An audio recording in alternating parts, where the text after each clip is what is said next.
Basla. Үйің екен, үйдің көркісі екен, саба көркілі екен, самдық көркөті екен, ағыдаудай көрінген қай мұсылман екен. Ассалаумағалейкум, мақтан келдім, ай туып күні шыққан жақтан келдім, Құдайдың құлшылығы лайық деп 30 күн оразада атқа міндім. Жарапазан айта келдім есігіңе, қошқардай қосыл берсін бесігіңе, қошқардай қосыл берсей бесігіңе, боладай өзі серік несібіңе.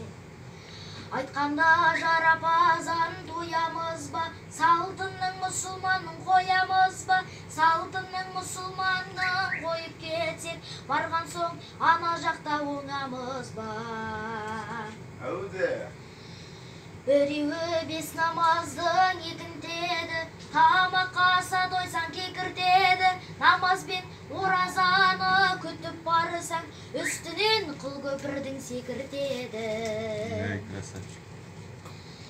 Біреуі бес намаздың сәумет қаумет, семірер адам қойдай бітсе дәулет, намазбен оразаны күтіп барысаң, алдыңнан күтіп шығар нұр мұқамет. Меккеде бір ағаш бар, басы қара, жеңешем ұл туады қасы қара, жеңешем ұл туған соң қасы қара, жатады ой бауырына басып қала. Құдайым оңдасын, оңынан қолдасын, отбасыларыңызда еш жаманшылық болмасын, қайда жүрсеңіздер де бір Алла өзі қолдасын. Алла тағала аманат етіп берген балапандарыңыздың арасында еш жаманшылық болмасын. Осындай тілектерімізді Алла тағала аумин деп қабыл етсін. Оразаларыңыз қабыл болсын. Молодец.